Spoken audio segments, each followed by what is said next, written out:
Welcome to लक्ष्य सेतु। आज है 9 जनवरी और 9 जनवरी से करंट अफेयर्स के जितने भी क्वेश्चन बनेंगे आज हम इस वीडियो में डिस्कस करेंगे। तो चलिए स्टार्ट करते हैं। रिवीजन देखते हैं कल हम लोगों ने क्या क्या पढ़ा था। तो भारत के सर्वोच्च न्यायालय ने किस देश के साथ विधि क्लर्कों के आदान प्रदान के लिए समझौता ज्ञापन हस्ताक्षर किए हैं? तो उसका आंसर हो जाएगा भूटान। ठीक है। भारत की पहली हाइड्रोजन चालित ट्रेन किस राज्य में चलेगी? तो इसका आंसर हो जाएगा हरियाणा। भारत की आयुष प्रणाली को किन देशों के साथ व्यापार समझौते में मान्यता दी गई है? तो इसका आंसर हो जाएगा ओमान और न्यूजीलैंड। NHAI ने किस एक्सप्रेसवे पर 2 गिनीज वर्ल्ड रिकॉर्ड बनाए? तो इसका आंसर हो जाएगा बेंगलुरु और विजयवाड़ा एक्सप्रेसवे। ठीक है। भारत का पहला स्वदेशी रूप से निर्मित प्रदूषण नियंत्रण पोत कौन सा है? तो इसका आंसर है समुद्र प्रताप। ठीक है।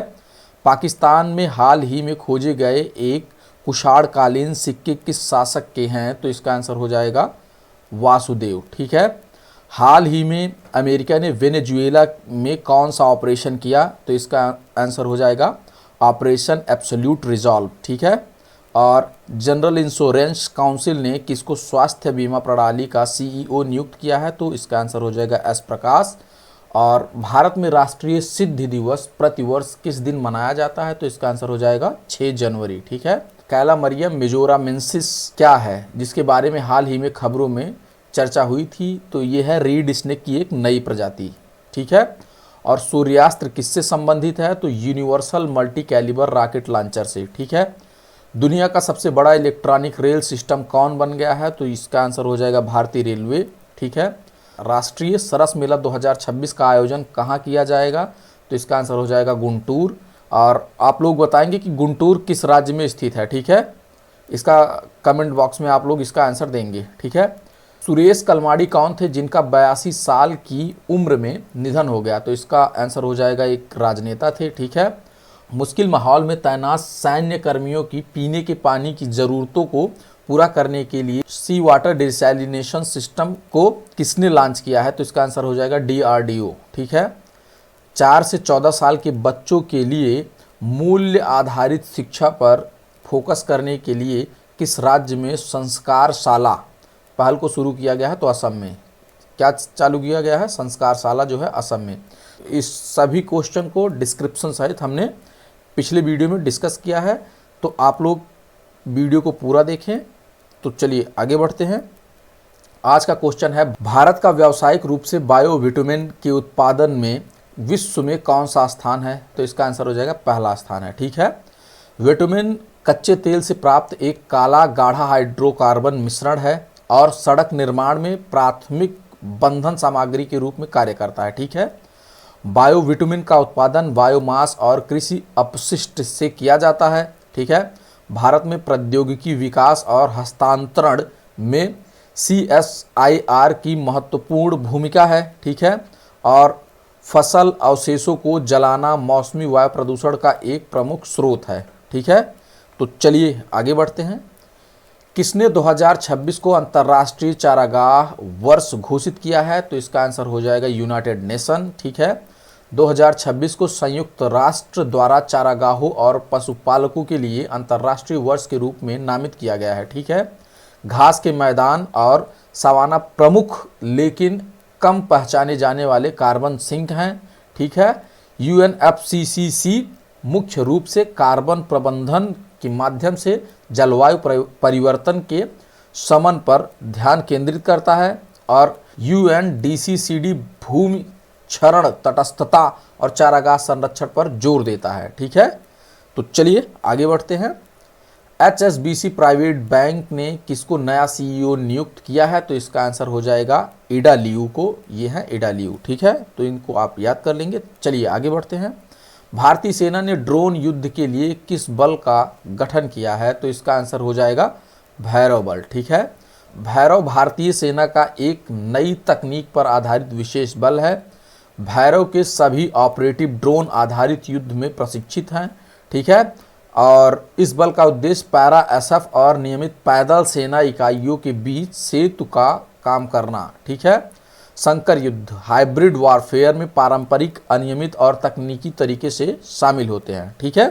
तो चलिए आगे बढ़ते हैं। हाल ही में केंद्र ने किसको जीआई टैग प्रदान किया है? ठीक है, तो ये है नागौरी अश्वगंधा। नागौरी अश्वगंधा को भारत ने हाल ही में जीआई टैग प्रदान किया है। ठीक है, नागौरी अश्वगंधा किस राज्य में पाया गया? इसका आंसर आप लोग हमें कमेंट बॉक्स में देंगे। ठीक है, जीआई टैग विशिष्ट भौगोलिक पहचान वाले उत्पादों को कानूनी सुरक्षा प्रदान करता है। ठीक है, सॉरी यहाँ पे इसका आंसर दिया गया है।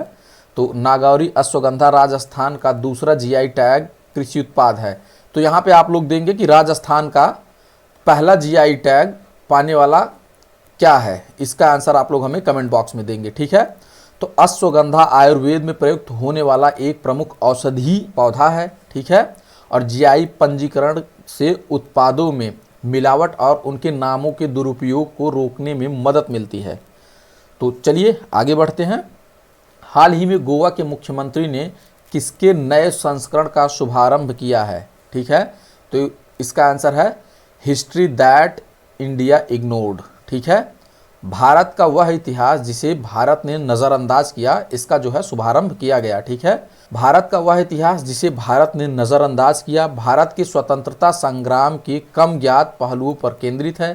ठीक है, इस पुस्तक में वीर सावरकर और भारतीय राष्ट्रीय सेना का प्रमुखता से उल्लेख किया गया है। ठीक है, भारत के अधिकांश हिस्सों की तुलना में गोवा 1961 में पुर्तगाली शासन से मुक्त हुआ, जो कि बाद का समय था। ठीक है, इतिहास के पुनरीक्षणवादी अध्ययनों का एक प्रमुख विषय गुमनाम स्वतंत्रता सेनानी है। ठीक है, तो इन सब चीज़ों का इसमें जो है वर्णन किया गया है। तो चलिए आगे बढ़ते हैं।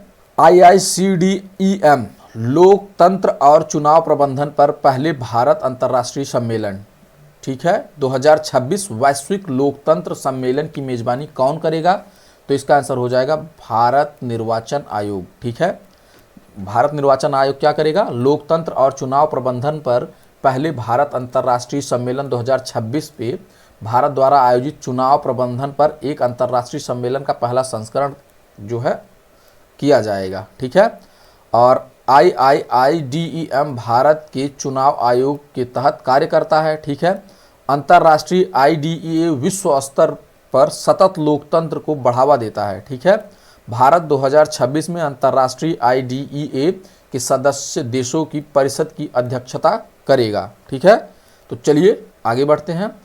पृथ्वी के घूर्णन का दिवस हर साल किस तारीख को मनाया जाता है? तो इसका आंसर हो जाएगा 8 जनवरी को। ठीक है, पृथ्वी के घूर्णन का दिवस जो है हर साल 8 जनवरी को मनाया जाता है। ठीक, तो चलिए आगे बढ़ते हैं। 7 जनवरी 2026 को पूर्व केंद्रीय राज्य मंत्री और भारतीय जनता पार्टी के किस वरिष्ठ नेता का 94 वर्ष की आयु में सिलचर से निधन हो गया? ठीक है, तो हमें कमेंट बॉक्स में आप लोग बताएंगे कि सिलचर क्या होता है। ठीक है, तो इसका आंसर हो जाएगा कबींद्र पुरकायस्थ। ठीक है, किनका मृत्यु हुआ? कबींद्र पुरकायस्थ। ठीक है, तो चलिए आगे बढ़ते हैं, जो कि आज का प्रश्न है। किस फल को उष्णकटिबंधीय फलों का राजा कहा जाता है? इसका आंसर आप लोग हमें कमेंट बॉक्स में देंगे। अगर वीडियो आप लोगों को अच्छी लग रही हो तो लाइक, शेयर एंड सब्सक्राइब जरूर करें और वीडियो को पूरा देखें, ये मैं रोज़ आप लोगों से रिक्वेस्ट कर रहा हूँ। तो चलिए आगे बढ़ते हैं कल के प्रश्न की तरफ, जो है ज्ञान गंगा वन्य जीव अभ्यारण्य किस राज्य में स्थित है? तो इसका आंसर हो जाएगा महाराष्ट्र। ठीक है, ज्ञान गंगा वन्य जीव अभ्यारण्य महाराष्ट्र में बुलढाल जिले में स्थित है, जो मेलघाट टाइगर रिजर्व का हिस्सा है और ज्ञान गंगा नदी के किनारे बसा है। ठीक है, यह तेंदुआ, नीलगाय और चीतल, भालू, बाघ जैसे जीवों और लगभग 150 पक्षी प्रजातियों के लिए प्रसिद्ध है। ठीक है, जहां जनवरी से जून तक यात्रा करना और फरवरी से मई तक वन्य जीव देखना सबसे अच्छा है और इसे सड़क और रेल द्वारा पहुंचा जा सकता है। और इसका नियरेस्ट स्टेशन क्या है?